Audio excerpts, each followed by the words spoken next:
Tudo bem? Muito boa noite para você. Nós estamos chegando mais uma semana em que a gente vem com o nosso programa para que a gente possa falar sobre política, mas que a gente possa falar principalmente sobre os políticos, né?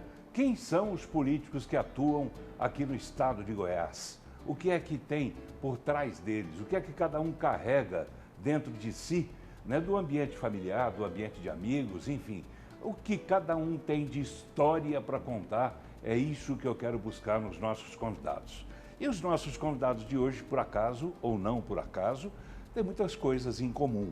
Eles são ambos formados em Direito, graduados em Direito, são ambos deputados estaduais, ambos já foram presidentes dos diretórios acadêmicos dos cursos que eles fizeram, né? E tem também no nome a carga forte do nome do pai, né? Os dois carregam o nome de filho, porque representam também aqui essa geração que vem de lá de trás fazendo política, ou se não fazendo política numa disputa eleitoral, mas pelo menos fazendo uma política dessas até anônimas. Mas todo cidadão faz política porque a gente não vive sem a política. Eu vou começar apresentando ele que já tem algum tempo mais de estrada, digamos assim, já foi vereador e está no seu segundo mandato na Assembleia Legislativa, que é o Virmondes Cruvinel, ou o Virmondes Borges Cruvinel Filho, né, que é filho do senhor Virmondes Cruvinel, evidentemente, e também da dona Rose Cruvinel. Tudo bem, deputado? Boa noite. Boa noite, Paulo. Boa noite a todos que nos assistem. Muita alegria poder participar desse programa aqui na sua casa, Paulo. Obrigado. Uma alegria muito grande também, né? Eu que estou fazendo o programa, você sabe, já há algum tempo, como se diz agora nessa linguagem de pandemia, tantos nomes surgiram, né? Esse aqui é um que a gente usa muito, né? O home office. Estou em casa, fazendo o programa em casa, estamos mantendo a distância, você vê pela imagem, estamos mantendo uma distância segura, tudo por conta da tal da Covid. Nosso segundo convidado, que também traz o nome do pai, é Hamilton Batista de Faria Filho. Claro, ele é filho do senhor Hamilton Batista de Faria e da dona Marlene Alves de Rezende. Ele é do Solidariedade, está também na Assembleia Legislativa do Estado de Goiás, já foi vereador na cidade de Anápolis por 2 vezes, presidente da casa e agora está fazendo um belo trabalho também na Assembleia Legislativa. Tudo bem, deputado? Boa noite. Muito boa noite, Paulo. Um prazer estar aqui com você, na sua casa. Obrigado pelo carinho de nos receber aqui, né? É isso. E um prazer estar falando no seu programa. Pela primeira vez, espero que a primeira de muitas. Com certeza. Aqui é assim, quando demora a vir, veio a primeira vez, aí não para mais, né, deputado Virmondes? O senhor que já é cliente nosso de muito tempo. Prata da casa. É prata da casa. Né, Virmondes sempre participando do nosso programa. Um dia eu ainda quero reunir, sabe quem? O senhor e seus pais. Oh, são seus admiradores, né, Paulo? Eles viriam? Demais. É? Todo mundo assiste ou sabe dessa trajetória bonita que você fez no jornalismo e faz, né? E certamente estarão assistindo agora conosco aqui. Ah, que legal. Vou fazer o convite então para trazer a dona Rose e trazer também o senhor Virmondes, né, porque eles também têm uma bonita passagem, né, pela política. Com certeza. Né, ela como vereadora, ele como deputado, né, e como conselheiro e tudo mais. É uma das pautas que eu já vou guardar para um dos próximos programas. Com certeza. Fique ligado aí, porque eu tenho certeza que você vai gostar de ouvir as histórias desses 2 deputados estaduais de Goiás.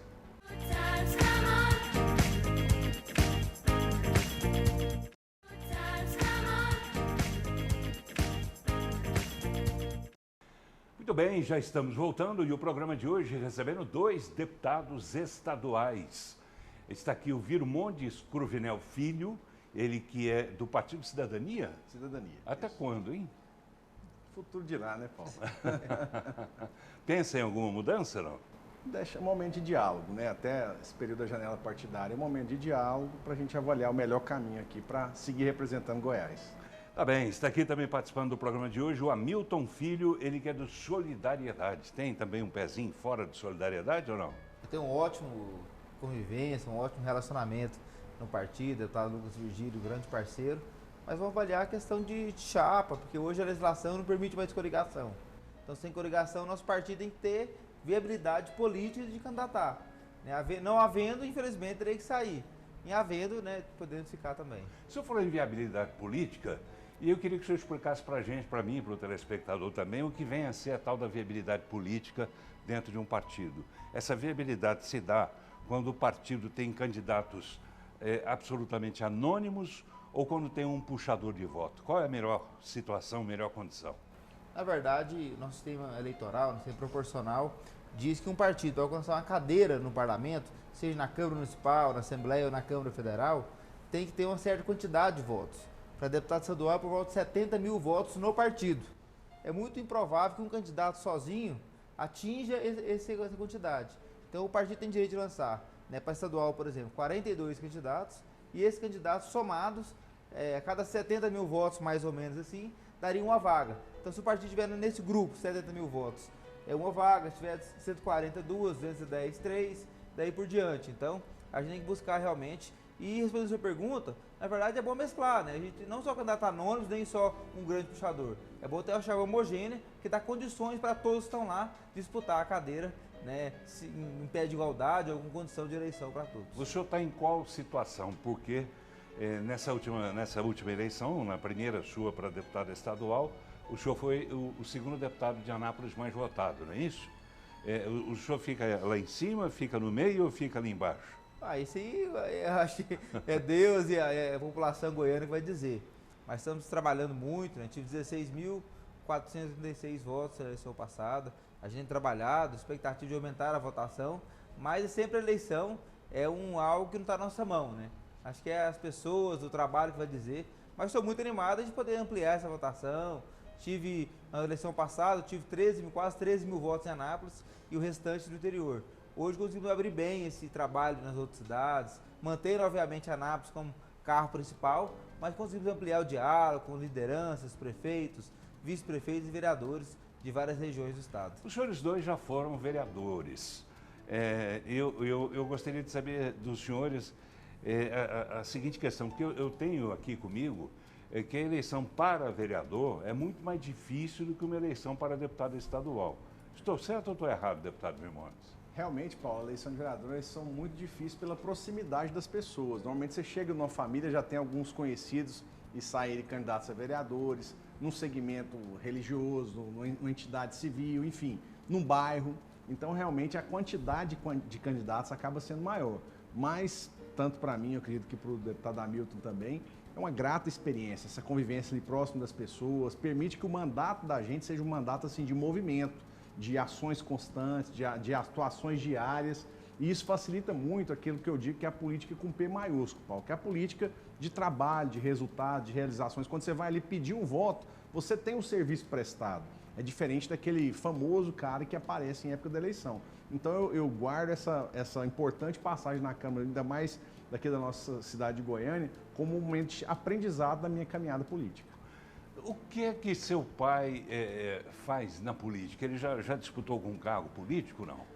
Paulo, meu pai foi vereador 5 mandatos em Anápolis. Só isso? Só isso, presidente da Câmara, ocupou, né, tem uma militância antiga, desde o início da década de 80, e foi vereador, né, 5 mandatos, foi tem um grande nome na cidade de Anápolis, nunca foi candidato a outro cargo além de vereador, mas tem uma história muito bonita lá em Anápolis. Ele é um Anselmo Pereira de Anápolis. Guardado as proporções, o Anselmo é um grande referência dos vereadores do estado, né? Anselmo que chegou no 10º mandato, né? Que loucura. Então, meu pai tem esse trabalho lá, foi um político de muito nome em Anápolis, né? E cumpriu o ciclo dele em 2012, não foi candidato e me lançou, digamos assim, me apoiou, e eu tive a oportunidade de ser uma votação muito importante lá em Anápolis. O herdeiro dele. É um herdeiro, um sucessor dele. Como é que ele fez para trabalhar o senhor? Como é que ele chegou e falou, meu filho, senta aqui. Pai faz isso, né? Senta aqui, na perna do pai, né? Que é o lugar mais aconchegante que tem, né? Os senhores têm pai. Ele disse o que para o senhor? Falou, meu filho, você quer ganhar a eleição, você vai ter que fazer isso. O que é que ele disse para o senhor fazer? Eu acho que a política a gente não se impõe. Para o senhor ter uma ideia, eu fui presidente da comissão de formatura na 8ª série, no 3º ano da faculdade. Então, assim, é algo assim que a gente tem esse chamado, sabe? Sempre gostei de participar, seja de movimento religioso, movimento estudantil, e buscar, sempre gostei de discutir, de estar apesar de ter um perfil bem conciliador, sempre gostei de estar à frente, sempre gostei de estar participando. Então esse chamado para a política, eu acho que ele veio aprendi em casa esse amor. Então não foi algo que foi imposto. Né? Em 2011, em julho de 2011, ele me disse, eu estava no 5º mandato de vereador, já era presidente da Câmara, que era um objetivo que ele tinha. Eu falei, Hamilton, eu não estou motivado mais. Eu acho que eu queria fui vereador 5 mandatos, queria ser presidente, estou presidente agora e eu acho que não vou ser candidato ano que vem, não. Eu acho que você tem perfil, você quer ser? Aí eu peguei, pai, me dá um mês para me avaliar, consultar meus amigos, fazer uma reflexão pessoal. Eu queria casar, ver se a moça aprovava. Eu estava namorando já há algum tempo. E ela aprovou? Aí, ela não é mais fã de política não, mas sempre apoiou. Então, eu pedi esse tempo para ele fazer essa reflexão pessoal e conversar com os amigos, parentes, né? E o grupo político dele mesmo, para a gente buscar uma consulta informal. Ó, se eu for candidato, vocês me apoiam. Então, realmente foi uma transição natural. E foi algo bacana, Paulo, que em 2008, ele tinha uma votação grande para Anápolis, foi 1.976 votos. E em 2012, eu tive 2.965. Então, eu aumentei 1.000 votos, mais 50% da votação que ele teve. Então, prova que deu certo, né? Que a sucessão foi bem feita. Que a herança foi bem passada, né? O senhor teve isso também, não? Papai Vilmontes chegou a dar algum conselho, não? Paulo, o que ele sempre... E a mamãe Rose também? O que eles sempre me falaram é o seguinte, não é uma tarefa fácil. E eles sempre incentivaram isso, ó, vai estudar, você tem essa oportunidade de se estudar, de se preparar, mas sempre foram muito assim, receptivos às minhas vontades, né? Então eu nunca quis, ali naquela época não tinha esse problema de nepotismo, se pudesse ser um assessor, participar do gabinete, eu nunca quis participar dessa maneira. Mas sempre tive uma admiração muito grande pelo trabalho que eles tinham, uma atividade sempre muito comunitária, próximo de lideranças, próximo da sociedade em si. Mas eu disse para eles ainda na época da faculdade, né? Eu estava mais ou menos no 3º ano da faculdade, falei, olha, eu quero agora entrar pela política pela porta da frente, que é disputando a eleição. E aí eles me deram apoio, falaram, olha, você tem o nosso apoio, você está estudando, está se preparando para ter isso, além da política, ter a minha profissão.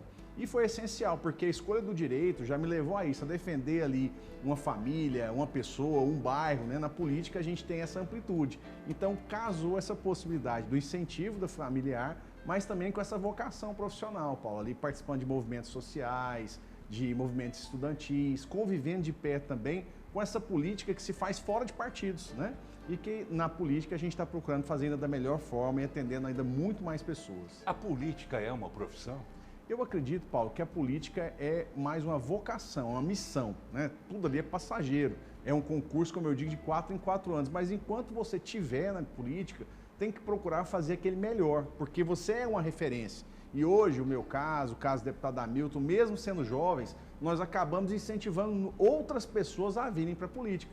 Por isso que eu vejo que assim, acaba sendo uma missão. E essa missão tem que ser feita da melhor forma possível. O senhor tem feito isso? Levado alguém mais para a política, por causa da política? Paulo, nós participamos aqui na... Seus filhos ainda não têm idade, né? Não, eu quero que eles... Eu vou fazer, como eu digo, vou fazer igual meus pais fizeram, que eles estudem, né? Estão tendo essa oportunidade de estudar aí, se prepararem para um futuro melhor. Eu quero concluir a frase para não ficar... Seus filhos ainda não têm idade para uma disputa eleitoral, é isso que eu quero dizer. Né, Paulo? Mas quando tiverem, senhor, apesar do mais velho já ser representante de sala, mas eu falei, vai estudar que o caminho do estudo é a melhor porta para tudo, né, Paulo? Mas assim, a gente está num papel como esse, tanto no interior, incentivando aí várias candidaturas a prefeito, vice-prefeito, vereadores. Aqui em Goiânia tive a oportunidade, o privilégio de ser candidato a prefeito e fizemos uma chapa praticamente de muitas pessoas que nunca tinham disputado mandato. Elegemos vereador, praticamente aí quase fizemos uma bancada na Câmara e dessas pessoas que têm visto um pouco da nossa postura, da nossa conduta e incentivado elas a seguirem no mesmo caminho na política. Tem mais um detalhe também que une os senhores dois, né? Como eu fiz na abertura do programa, citando fatos em comum, né, que os senhores têm. Tem o fato de seu pai ter sido formado lá em Anápolis, né? Isso, Dr. Vilmontes, Hamilton, fez direito, fez odontologia lá em Anápolis, né? E estávamos até reunidos esses tempos aí com a família e lembrando dessa época de recordações, é uma boa passagem que ele teve na cidade de Anápolis. Quer dizer, eu mesmo, assim, de Anápolis tenho só a amizade do Hamilton. Esperar o que de Anápolis, deputado Hamilton, nessa próxima eleição? Como o senhor disse, quando o senhor sucedeu o seu pai, o senhor já teve uma votação maior do que a dele, como vereador. Mas agora, como deputado, o senhor foi o segundo mais votado da cidade. O primeiro foi o Gomide. O que é que o senhor espera agora? O senhor tem trabalhado para aumentar essa votação? O que é que o senhor tem feito? Paulo, eu tenho buscado em minha cidade cumprir a missão que eu saí de lá. Saí eleito de Anápolis na eleição passada, porque no meu partido tive a grata satisfação de estar na chapa certa, com um grupo bem homogêneo, que deu condições de todos disputarem. Então eu saí de Anápolis eleito na eleição passada. Então, sim, eu quero honrar e estou buscando a cada dia honrar esse compromisso que eu tive com a minha cidade, esse compromisso de trabalhar para uma cidade melhor, de ser um legítimo representante de Anápolis aqui na Assembleia, e tenho feito isso. Tenho buscado também comunicar isso, que é importante, porque na política a gente tem que buscar, né, transmitir a mensagem para que as pessoas possam avaliar o nosso trabalho. E assim, minha expectativa é continuar, né, tendo aqui na Assembleia o trabalho por Anápolis e por Goiás, obviamente como deputado. Agora a gente representa vários outros municípios, temos diálogo com vários outros municípios, conhecemos outras realidades, outros Goiáses que temos por aí, e certamente eu quero em Anápolis continuar representando minha cidade. E creio firmemente que eu tenho condições de, no feedback pessoal que eu tenho lá dos meus amigos, das lideranças políticas da cidade, que eu tenho condição de ter uma votação, creio que melhor que na outra passada, né? O senhor ampliou o seu campo de atuação, então? O senhor aumentou? Quer dizer, na primeira eleição, o senhor praticamente, como o senhor disse, saiu eleito de Anápolis, de dentro de Anápolis. Agora, eu vejo que o senhor está buscando outros municípios também, né? Outros municípios. Quem são os seus amigos? Olha, meus amigos, tem muitos graças... O senhor vai para balada, não? Olha, eu tenho a grata satisfação de ter muitos amigos. Tem alguns que a gente convive mais, né? Tem o Ricardo, tem o amigo da faculdade, né? O Ricardo Filho, o Pedro Paulo, Maurílio, né? Amigos que, sim, estão sempre comigo, assim, né? O Luciano, assim. Eu digo assim, eu casado e tenho 2 crianças. Um rapazinho de 4 anos e uma mocinha de 5 meses. Tava difícil sair. Esse sábado a gente conseguiu dar uma escapadinha, deixamos com a minha mãe, deixamos a minha menininha com a minha mãe, meu filho com a minha sogra, e a gente pôde sair para jantar com um casal de amigos, foi com o Ricardo e a Renata, dias atrás. Então, Paulo, sair sempre é difícil, mas eu sempre gosto de sair, gosto de show, gosto de sair para jantar, gosto de estar com os amigos, porque aquilo que a gente leva é os amigos, sabe, Paulo? É verdade. É os amigos, a família. Isso é fundamental. Os amigos sinceros. O senhor tem amigos desde a época da escola, do grupo primário ou não? Tem amigos que trago há muitos anos, né? Meus melhores amigos do ensino médio, tem alguns que eu conheço desde, né? Sempre fui muito ligado com meus primos. Pra você ter uma ideia, minha família da minha mãe são 10 irmãos. E a do meu pai são 6 irmãos. Então, assim, quando eu junto a primo família, não falta, né? Os primos é uma festa, né? E meus primos a gente é muito ligado, sempre tinha uma ligação. A maioria morava perto, então a gente jogava bola, brincava de carrinho, brincava de videogame. Então eu tenho boas lembranças da juventude. O senhor tem isso também, deputado? Tem uns primos ainda de lá de trás? Tem uns amigos da época da infância ainda ou não? Tem demais, Paulo. Essa talvez seja aí acho que depois da família, o maior presente da vida é a amizade, né? Eu carrego muito essas amizades. E claro que a tecnologia permitiu nos juntar ainda mais, né? Agora tem esses grupos do WhatsApp aí que a gente encontra os amigos de primário, os amigos de ensino médio, os amigos de faculdade. Procuro frequentemente também aí nas atividades esportivas, né? Agora tem os amigos da bike, os amigos que jogam basquete. Então a gente tem esses momentos que mesmo com a pandemia nos permitiu, com passagem do tempo e claro com a segurança, tá encontrando e agora confraternizando famílias, né? Esses amigos da época também, como a gente agora são pais, têm filhos, e a gente fica feliz de ver hoje que às vezes os nossos filhos se tornam amigos. Então esse é um grande presente da vida. O senhor costuma ir à balada, não? Eu gosto, Paulo, eu sou um cara muito eclético, assim, do rock ao sertanejo eu gosto de tudo um pouco, né? Então, assim, tenho um bom relacionamento com amigos aí também que fazem festas, eventos, e gosto sim, eu acho que isso também faz parte da alegria da vida. Temos motivos para ter alegria nessa vida, levando em consideração a política no Brasil como está, dividida do jeito que está dividida, deputado? Paulo, eu sempre digo que uma das coisas que me faz hoje estar na política é brigar pelas coisas e não com as pessoas. Talvez o que a gente está vivendo no Brasil é uma polarização de brigas e ataques pessoais. E eu acho que nós temos muito a melhorar, né? Defendendo as pautas, que é uma coisa que eu sempre procurei fazer nos meus mandatos, educação, empreendedorismo, defesa de direitos. Então, assim, você defender pautas, você consegue agregar pessoas. Hoje, por exemplo, eu, o deputado Hamilton, nós temos uma rede de colegas deputados lá que nos permite unir por pautas e deixando essas divergências de briguinhas, de picuinhas de lado. Eu acredito muito nessa política de hoje, Paulo, que é um avanço num futuro próximo e quem sabe diminuir essa polarização de ataques pessoais. E o senhor vai ficar de qual lado? De Lula ou de Bolsonaro? Não, Paulo, eu defendo a terceira via. Respeito aí colegas que têm posicionamentos a favor do Lula e do Bolsonaro, mas eu entendo que o Brasil hoje precisa de um outro nome além deles, já que tiver essa oportunidade para fazer mais e fazer diferente. E nós temos um outro nome Nossa torcida. viável, um nome que realmente coloque o Brasil onde ele precisa estar? Nossa torcida é para isso, Paulo. É claro que até o período das convenções partidárias vão ter aí diálogos entre partidos, né? E mais do que nomes, tendo essas pautas em comuns que eu acredito aí, tenho certeza que seguirá um nome aí, uma terceira opção, que pode ser a nossa alternativa para o Brasil. E o deputado Hamilton pensa como deputado? Vai de Lula, vai de Bolsonaro ou também quer uma terceira via? Olha, eu tenho um pensamento ideológico de centro-direita, então eu preferiria o Bolsonaro ao Lula. Mas eu acho que a eleição, ela vai ser uma guerra que pode sim surgir outros nomes, né? Vejo o Moro chegando com força, chegando com uma articulação interessante, né? Algumas pesquisas indicam o crescimento dele. Então eu creio que essa polarização que nós temos ideológica no Brasil não vai cessar. Temos que aprender a lidar e conviver com isso. Outros países, democracias mais amadurecidas que a nossa, isso já é natural, como nos Estados Unidos, e eu acho que isso vai continuar. E creio que o pensamento de centro-direita vai prevalecer. De centro-direita? É. De centro-direita. Isso seria o que então? Ou Bolsonaro ou Sérgio Moro? Não, outros nomes podem surgir também, né? Moro, agrada ao senhor o nome de Moro? Agrada também. Eu acho que entre o Lula e o Bolsonaro, eu votaria no Bolsonaro, sem dúvida alguma. Mas, assim, eu acho que outros nomes, como o Moro, como o Amoedo, outros nomes de direita, eu acho que tem maior chance de ter êxito na eleição. Bolsonaro está mais acertando ou mais errando?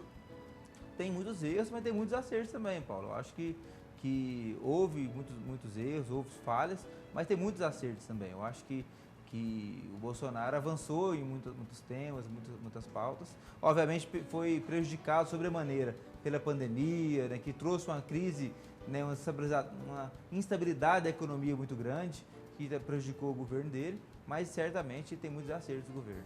E o senhor, deputado, o que é que o senhor acha? Eu acredito que teve muitas coisas que poderiam ter sido feitas melhores, Paulo. Essa questão de não ter se posicionado no primeiro momento a favor da vacina, a dificuldade que o Brasil passa e passará agora com relação à questão da retomada econômica. Eu vejo que muito poderia ser feito, um Pronamp ele é aberto no primeiro momento, mas com outras políticas efetivas que poderiam ser feitas de forma concreta. Então, principalmente por essa parte de um pouco de descaso aí com essa necessidade da vacina e também com a retomada econômica, eu acredito que talvez outros gestores teriam feito melhores naquele momento difícil que passou o país. Mas o senhor não acha que aquela decisão do STF, o Supremo Tribunal Federal, no sentido de delegar aos governadores e também aos prefeitos a decisão sobre a gerência, digamos assim, em relação à pandemia, isso não atrapalhou? Né, porque Bolsonaro acabou ficando de mãos atadas, ele só mandava dinheiro e quem destinava o dinheiro para isso ou para aquilo eram os governadores e eram também os prefeitos. Mas eu acho que é aí que surgiria realmente uma liderança nacional, uma pessoa que, independente se é a decisão do município ou do estado, chamar para conversar. Como hoje nós vemos o governador aqui em Goiás chamando os prefeitos para toda tomada de decisão, inclusive os representantes dos outros entes federativos também, dos outros poderes, Ministério Público, Magistratura, estando dialogando à mesa. O que eu senti, Paulo, realmente foi isso, essa ausência de chamar os governadores para uma mesa de diálogos, de chamar todos os prefeitos do país para um debate que pudesse ser feito de pauta ampla. Talvez essa foi a ausência de liderança que eu notei. O que naturalmente aconteceria. Aqui em Goiás aconteceu com vários prefeitos e acompanhamentos com o governador. Tá, e essa questão ainda do Bolsonaro, eu gostaria de saber do senhor como é que o senhor avalia esse tiroteio, né, que se trava em torno dele e naturalmente tendo o próprio Bolsonaro como mira. Né? O senhor acha que isso existe ou o senhor acha que isso é apenas uma narrativa, digamos, do pessoal de centro-direita, sem incluir aqui, evidentemente, o deputado Hamilton? Como eu disse, Paulo, eu não gosto muito dessa linha de ataques pessoais à pessoa do Bolsonaro, mas eu vejo como um chefe de poder essa missão de articular, de dialogar, conversar com o parlamento, conversar com a sociedade civil organizada, não com bravatas, mas chamar para um diálogo mesmo, sociedade civil organizada, os poderes constituídos, é o papel do governante. Mas eles queriam isso? Esses poderes constituídos? Eu vejo, Paulo, que o diálogo é a principal ferramenta. Você se distanciar por ataques ou disseram isso, não, chama para uma conversa. Eu vejo isso com bons exemplos acontecendo hoje no próprio governo do Estado, por exemplo. Esse diálogo com prefeitos, com lideranças. Não é você esperar para ver se o outro está falando mal, não. Chamar para buscar soluções em conjuntas. E os interesses são comuns. Então, talvez poderia... Claro, divergência existe em todo lugar, mas a maturidade, a vivência política permite que dentro de uma mesa, com diálogo, você avance nas pautas prioritárias. Que pauta, por exemplo, que avançou aqui no estado de Goiás, que tenha tido esse comando do governador Ronaldo Caiado? Eu vejo claramente essa questão da vacina. Foi um fato muito importante desde o primeiro momento, a tomada de decisão. Fizemos uma solicitação lá atrás, por exemplo, para criar um vacinômetro aqui que desse transparência nessas vacinações. O governador, com o secretário Ismael, que é um competente secretário, fez uma articulação junto aos municípios, buscou parcerias de levar recursos, equipamento de proteção individual, enfim, para as cidades. Esse foi um momento de grande liderança. E agora, Paulo, com essa discussão também de retomada de programas sociais, né? Essa discussão também com os municípios, procurando envolver ali prefeitos, dialogando sobre alguns benefícios, como por exemplo lá na Assembleia, nós tivemos a oportunidade de relatar 2 programas importantes aí, um deles com relação à educação, né, de garantir um auxílio para o estudante, outro agora recente com relação à habitação. Então, esse diálogo ser feito com as lideranças de forma compartilhada. Esse foi um exemplo legal. Essa retomada também é preocupação do senhor, né, deputado, lá na Assembleia? Sem dúvida alguma. Sou coordenador da Frente Parlamentar da Retomada. Creio que nós temos que buscar agora, estamos buscando desde o início deste ano, fazer um trabalho de levar políticas públicas efetivas aos empreendedores, sobretudo ao micro e pequeno empreendedor. Tem muitas pessoas, muitas empresas que passaram momentos difíceis nesse período. E o governo tem articulado ações, a Assembleia tem proposto outras ações, mas às vezes a gente não consegue fazer que essas ações cheguem até onde elas precisem.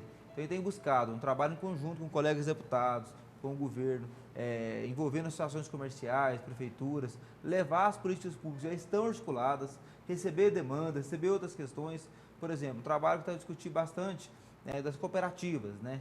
Tem um projeto do governo, do Coopera Goiás, que a gente pôde incentivar para poder diminuir taxas, facilitar a questão da cooperativa. O governo já entrou com a possibilidade de pagar ali o contador, a parte jurídica por 2 anos das cooperativas. Então, assim, quando há boa vontade e há conjugação de esforços, a coisa anda. Eu entendo que a retomada econômica, Paulo, é fundamental. Tem que buscar agora, nesse período, incentivar e ajudar o empreendedor, incentivar e ajudar o pequeno empresário, porque esse é o que mais gera emprego. O grande, ele consegue caminhar sozinho. Ele consegue, às vezes, um grande financiamento, tem garantias, tem mais acesso à informação. Então, mas o pequeno e o médio, ele tem que ser ajudado, tem que estar ao lado deles, de mãos dadas, buscando realmente incentivar para que as empresas não fechem, além de buscando salvar vidas, salvar também CNPJs é muito importante. Salvar CNPJ é bom. Mas, deputado, na prática, né, o que os senhores já conseguiram no sentido de buscar esse objetivo de salvar CNPJs? Tem muitas linhas de financiamento, por exemplo, esse fomento oferece, por exemplo, o pequeno empreendedor. Quando digo pequeno empreendedor, é aquela pessoa que faz docinho para vender, faz bem casado, tem uma pequena paponharia, tem um pequeno comércio, um churrasquinho, linhas de créditos a juros zero, com 6 meses de carência para começar a pagar. Não estou falando de coisas que vão acontecer, não. Isso já está acontecendo há algum tempo.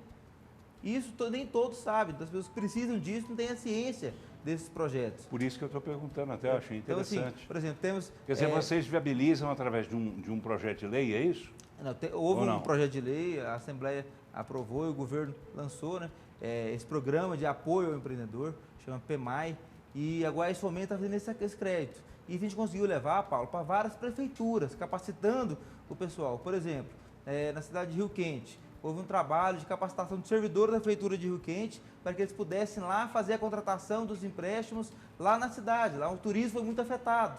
Em Anápolis, por exemplo. Lá em Anápolis já tem lá na prefeitura, num grande centro, essa linha de crédito que é a juros zero e o pessoal está aderindo, né, de forma muito importante. Outra questão, temos trabalhado para que oferecer a bolsa de qualificação para que pessoas possam fazer cursos profissionalizantes. quando a gente pensa em retomada econômica, temos que estar ao lado do empreendedor, ao lado das empresas, mas tem que pensar no trabalhador que quer se empregar, para que ele possa se profissionalizar, ou seja, para que ele possa empreender por si mesmo, ou para que tenha um currículo mais colorido. Né? Hoje tem essa condição no estado de Goiás. Caminhar com as próprias pernas. Sem dúvida algum. Dias atrás, tínhamos reuniões, por exemplo, com algumas prefeituras, com o apoio da Secretaria da Retomada, para que a gente possa estar oferecendo a esses empreendedores. Onde tem passe livre, o passe livre, como Anápolis e Goiás, região metropolitana, onde há, por exemplo, a prefeitura com centros, levar cursos para esses centros, para que possa fazer essa capacitação lá. E o Estado está entrando também com uma bolsa de R$250 para que a pessoa que tem o curso de graça, tem o passe livre, tem R$250 para ajudar na alimentação e incentivar a finalizar aquele curso. Então, outros casos, por exemplo, tem um projeto bacana que a gente tem articulado junto com o governo. Por exemplo, você faz um curso de corte e costura. Ao final do curso, Paulo, a pessoa teve o passe livre, teve R$250, ela ganha a máquina. Ah, é? Entendeu? Então, assim, isso é muito... Máquina... A máquina de costura. Totalmente grátis? Totalmente grátis. Entendeu? Então, olha, isso é interessante. Então, o senhor teria um endereço que o senhor poderia deixar aqui de alguma página, de alguma rede social? Na Secretaria, pode pesquisar na internet, o site da Secretaria da Retomada do Estado de Goiás. Né? O secretário César Moura. Que é o César Moura, né? É um grande trabalho. Ele esteve com você aqui, junto com a Fátima Gavioli, eu assisti. eu vi que o senhor curtiu a foto. Entendeu? Eu acompanhei o programa. Então, assim, é uma das ações... Fátima Gavioli que chegou a cantar aqui, você viu, né? Rapaz, ela... Aquela lá é fora da média, viu, Paulo? Ali é uma pessoa fantástica. É verdade. Né? É para você dizer na vida dela. Está devendo uma visita aqui, hein, secretária? Está devendo uma nova visita aqui. Porque a Fátima vai ser ministra da Educação ainda, vai chegar lá. Uma pessoa que tem potencial para isso, viu? Teve um telespectador que mandou exatamente essa mensagem. Devia ser ministra da Educação, viu, secretária Fátima Gavioli? Interessante, né? Que quando ela veio, tinha sempre, né, um ou outro ali que chamava ela de forasteira, disso, daquilo. Dias atrás ainda teve, né, um aí desavisado que chamou de forasteira também, né? Ela deu uma resposta no programa que foi uma coisa maravilhosa. Então, Paulo, quando a gente fala de retomada econômica, não é algo abstrato, tem que ser algo concreto, como as ações que eu disse. Ajudar a pessoa a se qualificar, ajudar a pessoa a empreender. E assim, o Estado tem que buscar ferramentas efetivas para isso, eu não tenho dúvida. Que legal. O senhor quer falar mais alguma coisa sobre isso aí? Porque eu acho muito interessante. Eu costumo dizer que eu prefiro abrir espaço para as boas notícias do que, né, deputado, o senhor me conhece há mais tempo, do que ficar falando de coisa ruim, de notícia ruim. Então, quando vem uma boa notícia como essa, por exemplo, só de costureira, né, que vai ganhar, inclusive, a máquina de costura para poder trabalhar, quer dizer, eu acho isso uma coisa fantástica, entendeu? Não que se deva obrigatoriamente a vida toda, o tempo todo, dar as coisas para as pessoas, mas viabilizar, né, ajudar essas pessoas. E se o caminho é esse, por que não? Se o Estado pode fazer isso, por que não faz? Que bom que faz. Então fica aí a dica para você que se interessou pelo assunto, procurar na página da Secretaria da Retomada. secretariadaretomada.gov.gov, alguma pode coisa. Pode estar no Google Secretaria da Retomada que vai direcionar lá para o link, para a gente aqui não arriscar dar o endereço incorreto. Tá bem. Daqui a pouquinho a gente volta a falar sobre isso. Eu tenho que chamar um intervalo, mas a gente já volta e aí vamos falar um pouco mais de política, né? O papo tá bom, os senhores já falaram um pouco sobre a vida pessoal, mas acho que está na hora da gente falar um pouco de política local, né? Essa política que está chegando fervendo. Né? A gente volta já, fique ligado.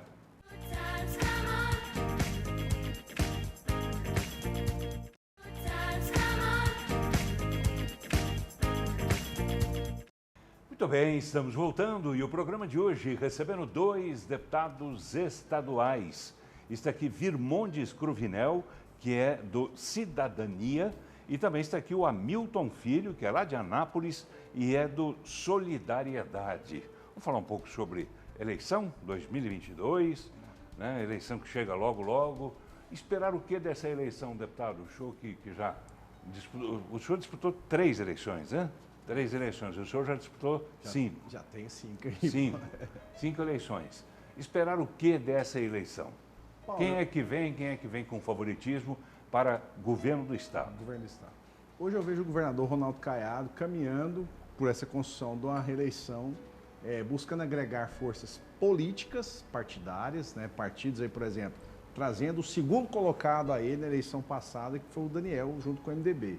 e agregando forças partidárias, além de um trabalho muito forte com prefeitos.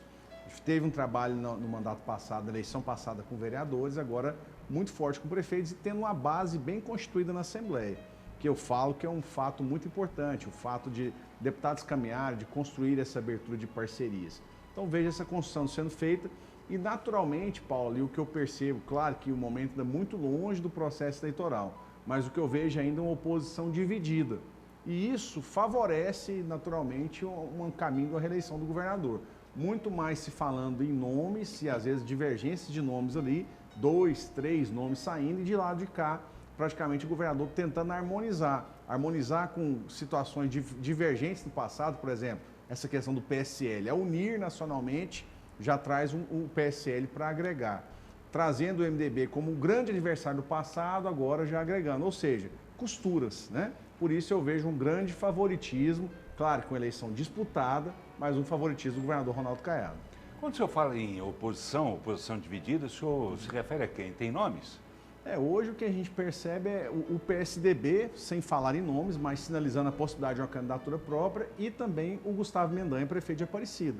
Então, essas duas forças que às vezes poderiam estar unidas ali, pensando na articulação de oposição, o que a gente vê, pelo menos acompanhando o trabalho diário das ações deles, pela imprensa, pela mídia, é um posicionamento talvez de candidaturas próprias, o que eu acho que leva mais divergência com relação a unidades, né?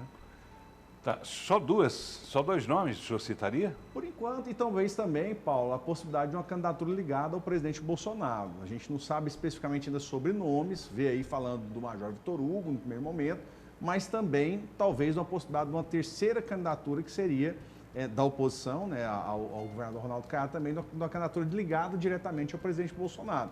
Por isso que eu vejo assim, acaba dividindo, né? Onde que se poderia, às vezes, unir forças ali da oposição, como foi lá atrás, né? Às vezes, assim, no momento de mudanças abruptas, assim, que aconteceram no contexto político, a oposição se uniu.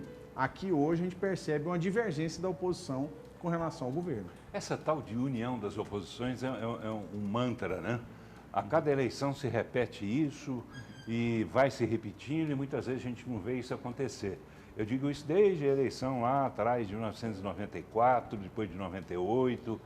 Quer dizer, em 98 houve a união, que resultou naquele resultado todo, naquela votação, né, na eleição do governador Marconi, mas que depois ela andou balançando. Quer dizer, ele manteve ali a um preço muito alto essa aliança, mas que ela balançou, né?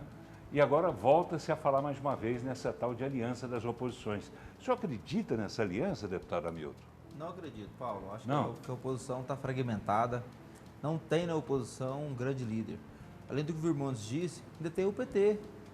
O PT Sim. certamente terá uma candidatura em Goiás, o que isso está dizendo? É uma junção, uma federação PT, PSB, PV e PCdoB. Será um grande partido, com muita televisão, com muito fundo partidário, que certamente dará palanque ao Lula em Goiás. E, sim, terá uma candidatura que vai ter 2 dígitos, provavelmente. Historicamente, o PT sempre garante no mínimo ali 12, 13, Exatamente. até 15% dos votos. Isso é histórico no estado de Goiás, né? Nunca ganhou o governo, nem foi para o segundo turno, mas que sempre teve 10% ali, sempre teve. Então, a gente tem que olhar para essa campanha e entender que não há eleição ganha, não tem eleição para o WO, nunca é fácil a eleição para o governo de Goiás, mas certamente o governador Ronaldo Caiado tem a sorte e a felicidade de olhar para um cenário de oposição fragmentada e não ter um grande líder. Eu acho assim que a oposição só vai quando tem uma grande pessoa capitaneando. O Marconi fez isso bem em 98, o Caiado fez isso agora, né, em 2018. Então eu entendo, Paulo, que o governador Caiado ele tem muitos pontos favoráveis. Tem um governo bem avaliado, melhor que o governo bem avaliado, ele tem uma postura pessoal, uma imagem pessoal que é muito bem avaliada. Ele tem as pessoas ainda, não houve um desgaste que é natural com o poder, como houve com o Íris, como houve com o Marconi. Ele ainda tem tem uma imagem pessoal muito boa, né? Tem andado muito no interior e as pessoas respeitam muito ele. Isso que o senhor acabou de dizer, e também foi dito pelo deputado Virmontes, de uma união, né, que Caiado está costurando. Isso pode ser muito bom ou pode ter lá seus problemas É como um técnico de futebol que tem 2 ou 3 centroavantes muito bons, marcadores de gol, mas ele só pode escalar um. É na hora de formar uma chapa, de compor uma chapa, ainda que, né, sejam mudadas as regras, mas ele vai ter que limitar isso, né? Ele vai ter que entender que ele vai pôr um para jogar e o outro não vai jogar. Como é que vai ficar isso? É difícil, Paulo, porque é uma eleição onde nós só temos uma vaga para o Senado dessa vez. Então, realmente é difícil ali esse tabuleiro. Mas é uma briga difícil para todos, né? Naturalmente ali também o Gustavo, o PT, enfim, também vão ter que tomar decisões e acabam que isso, por um momento, distancia, afasta um outro, mas eu acredito que é a sabedoria, é a credibilidade de quem está à frente do projeto, de um líder que está à frente do projeto, que permite isso, dia após dia, agregar força. Mas comentando, meu irmão, só que é um problema bom de resolver. Imagina se tivesse ninguém querendo ficar na chapa. Se não tivesse. Isso também é claro, né? Não, olha só, é um problema bom de resolver, ué. Todo mundo quer estar com ele. Vai ter só uma vaga, tudo bem, mas causa um constrangimento. Mas se tivesse ninguém querendo estar junto, era muito pior. É verdade. Também é claro que nós temos aí, como se diz, uma série de partidos, de alianças, de líderes fortes em Goiás hoje, com essa possibilidade de disputa, Paulo. Mas o que eu vejo é essa habilidade de, primeiro, maturidade que o governador tem, palavra com relação a seus compromissos aí, de poder agregar esse conjunto de forças políticas em prol de um caminho aí de êxito no final do ano que vem. O que eu já não vejo com relação ao restante dos demais adversários, né? Acabam que, primeiramente, não seguirão ali unidos no primeiro turno, o que já torna difícil um projeto de aliança, até porque ali vai já ter uma candidatura competitiva ao Senado, de outro também sendo alijada do processo entre eles. Então, por isso que eu digo, de cá do lado do governador Ronaldo Caiado, eu vejo primeiro essa maturidade e essa aliança maior que já caminha no primeiro turno. Tá, Gustavo Mendanha, fala-se muito, né, em Gustavo Mendanha, mas eu gostaria de ouvir os senhores sobre essa possibilidade, né, que se anuncia de Gustavo Mendanha. Fala-se que ele teria aí algum prestígio também. Esse prestígio é dele ou é um prestígio que ele herdou do pai, né, que o senhor conhece também, que o senhor conhece também? Quando se herda, né, alguma coisa do pai, a gente sabe identificar, sabe localizar. Gustavo Mendanha teria algum prestígio muito mais em função do que o pai já foi, o saudoso Léo Mendanha, ou o prestígio seria dele? Eu creio que é dele mesmo, viu? Sim. Eu acho que ele conseguiu construir. Ou daquele grupo ali? Daquele grupo que ele participou, né? Que o grupo dele agora também tá meio rachado, né? Era o Daniel e o Maguito, eles estão rachados. Mas o prestígio, na minha opinião, dele vem da administração que ele fez. Ele foi um prefeito competente em Aparecida. Mas disso a ter ainda a notoriedade para ser candidato ao governo, no meu entendimento, está muito tímido ainda. O que eu tenho visto, Paulo, é que ele não conseguiu ter um partido que alicerce um grupo, ou grupos políticos que dão sustentabilidade dele no interior. Eu conversava dia desse com o prefeito, e ele falou assim: Hamilton, lá na minha cidade ele vai andar com quem? Não tem ninguém, ele não tem uma pessoa. É uma cidade média, não tem uma pessoa que ele vai, que hoje, declaradamente, vai andar com ele, porque historicamente lá o PT tem um grupo, o PSDB tem outro grupo, o MDB tem outro grupo e o DEM tem um grupo. Não sobrou nenhum para ele. Então eu vejo assim que ele tem uma imagem pessoal boa, mas daí a comparar com o recalque que o Caiado tem, eu acho que ainda está muito longe, sabe? Eu digo assim, se ele chegar lá em Anápolis, por exemplo, sentar em um bar lá para tomar um refrigerante lá, poucas pessoas vão passar e vão acenar para ele. Então, assim, aqui na região metropolitana, ele tem em função da mídia, da exposição, tem um conhecimento maior da população. Mas no interior, se chegar lá em Jataí, lá em Rio Verde, lá em Abadiânia, para sentar lá na praça lá, ele será ainda um desconhecido. Se for tomar um sorvete, mais ainda. Eu vi esses dias uma live dele em que ele comenta, né, abertamente. Ele está em campanha, né? Ele está abertamente em campanha. Nessa live dele ele fala o tempo todo que está viajando pelo estado todo, está em busca de exatamente disso que o senhor disse, de ser conhecido, em busca de ser reconhecido, né? Ele vai conseguir isso? Será que consegue, deputado? Paulo, assim, o Gustavo, eu tive a oportunidade de conviver com ele como vereador, tem seus méritos lá na Câmara, conseguiu agregar uma grande quantidade de vereadores do PMDB, construiu uma sequência de trabalhos depois do ex-governador, ex-prefeito Maguito aí, tem seus méritos sim na boa gestão. Agora, eu vejo também que outros exemplos no país podem ser observados. Eu gosto muito de observar o exemplo da Bahia.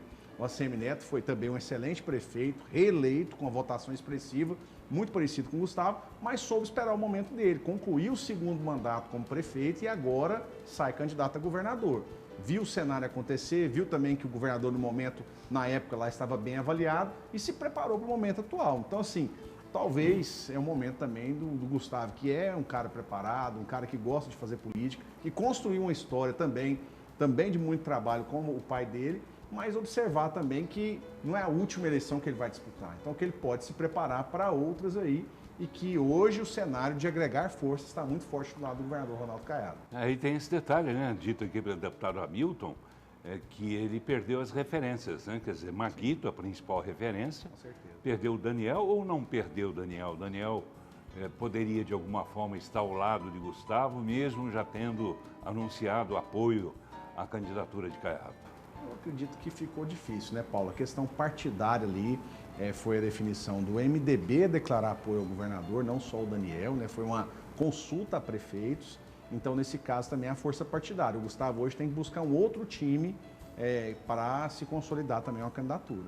Que outro time seria esse? Quem a gente estaria de olho no Gustavo? O que a gente tem acompanhado aí pela imprensa, Paulo, é o partido da Magda, o PL, né? Uma alternativa. Vejo alguns diálogos também com outros. Que não tem aí, grande estrutura, né? Alguns diálogos com outros, mas legendas menores, né? Legendas menores, né? Quer dizer, o PL não tem a estrutura que tem, por exemplo, o MDB, Com certeza. não é? Quem perdeu, além do Maguito e do Daniel, perdeu o MDB, que é uma perca irreparável. O MDB tinha quase 30 prefeitos, né? Certamente é uma grande militância. E além de ter quase 30 prefeitos, em qualquer cidade do estado de Goiás, o MDB tem um diretório, tem um grupo, tem uma turma lá. Então, o MDB é um partido, né, que tem história no estado de Goiás. E, acima de tudo, né, acabou perdendo, lamentavelmente, Iris Rezende, né?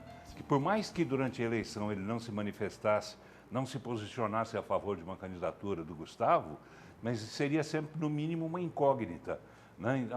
O Iris não falou, mas acho que ele apoia o Gustavo, então vou votar no Gustavo. Quer dizer, ele acabou perdendo todas as referências, na verdade, né? Do MDB, principalmente, ele acabou perdendo todas as referências, não é isso? E quando a gente perde referência, a gente faz o quê? O senhor que é um político experimentado. Acredito que avaliar mais, Paulo, ouvir mais do que falar antes de agir, né? E o senhor? Olha, quando você perde referência, você perde o rumo, né? Então é muito complicado. Eu acho que tem que buscar, né? Construir um grupo do zero, Paulo, é muito difícil, sabe?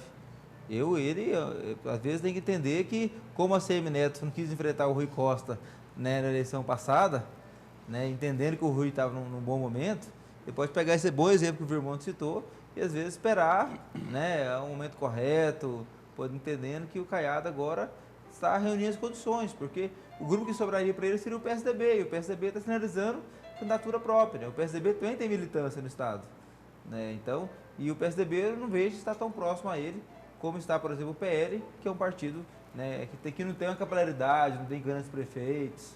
Aí os senhores já buscam lá Marconi Perillo, né, que tem estado por aqui, né, tem feito algumas incursões aqui no estado de Goiás, né, e sinalizando de que ele pode vir a ser candidato a alguma coisa. Ele teria condição de ser candidato a governador?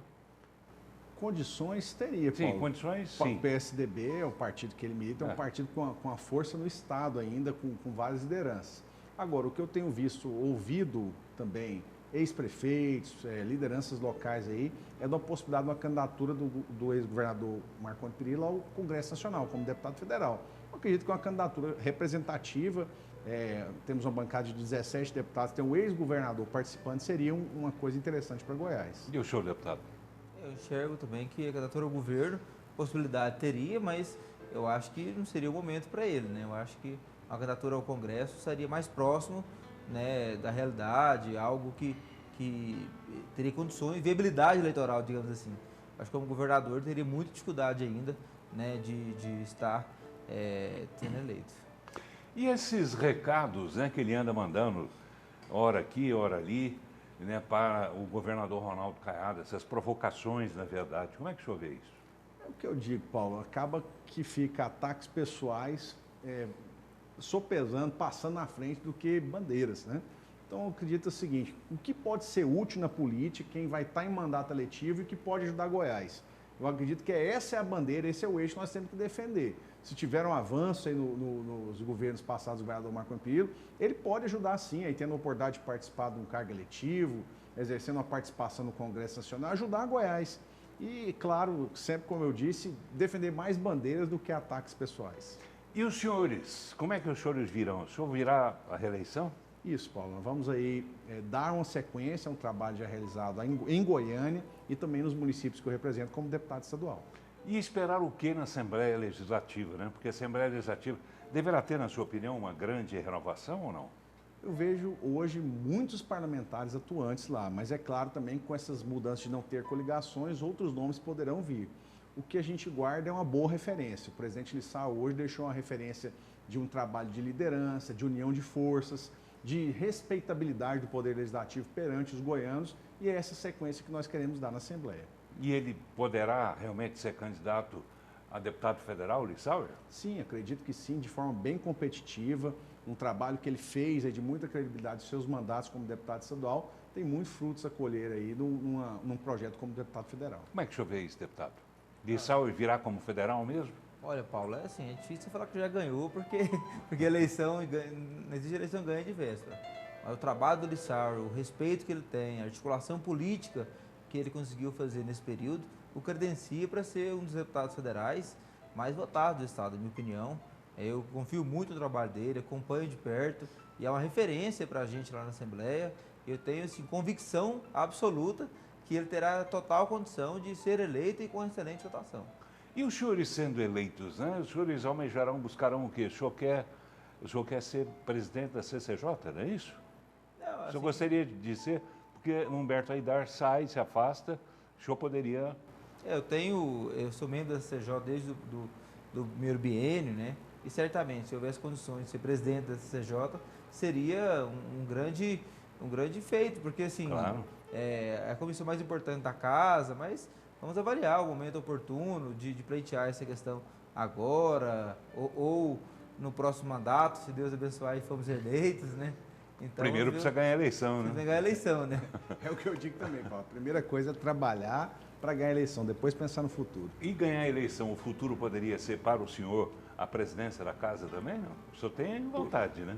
Paulo, assim, eu gosto muito de vivência do Legislativo, então vou me preparar para primeiro ganhar essa eleição e junto com os colegas aí construir o melhor caminho, né? Sem dúvida, a presidência depois do Lissauer fica uma grande referência para todos nós, Paulo. Mas eu também teria um sonho de uma participação no Executivo, às vezes como secretário de Estado, ter essa vivência de Executivo também é uma coisa que me desperta ao futuro, mas tudo depois de um dia após o outro de construção.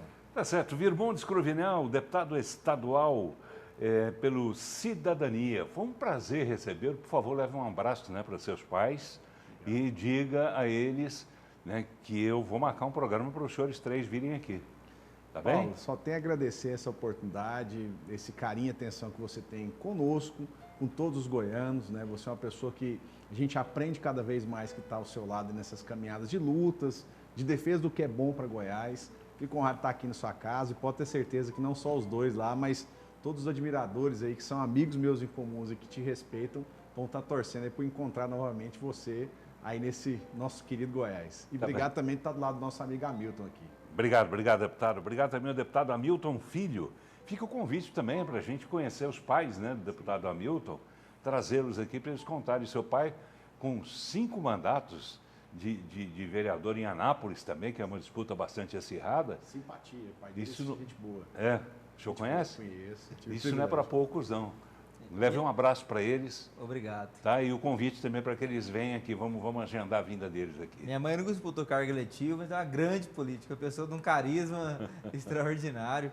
E muito obrigado pela oportunidade, Paulo. Eu que agradeço. Eu sempre fui um telespectador seu, sempre acompanhei, sempre admirei seu trabalho. Obrigado. E estar aqui hoje é um prazer para mim, é algo que eu vou levar com muito carinho nessa trajetória política. Espero poder voltar outras vezes. Com certeza. Porque você é uma referência do jornalismo goiano, uma pessoa muito simpática. Obrigado. Tem um histórico profissional invejável. E é muito bom ter a oportunidade de estar falando ao estado de Goiás, levando nossa mensagem, para que as pessoas possam conhecer a gente, né? Mais conhecido de uma forma tão leve, tão bacana como o seu programa. Pois é o que pretende, né, esse programa, né? Levar até você uma imagem diferente daquela que você está acostumado, né, a ver dos nossos políticos, né? Hoje você conheceu de uma forma absolutamente descontraída Virmontes Cruvinel e também o Hamilton Filho. E nos próximos programas a gente espera você também para continuar conferindo, né, essa coisa tão bonita que é cidadão, né, ser humano, né, a pessoa que fala com o coração. Tá bem? Muito obrigado a você pela audiência, obrigado pela companhia. A gente volta semana que vem. Até lá.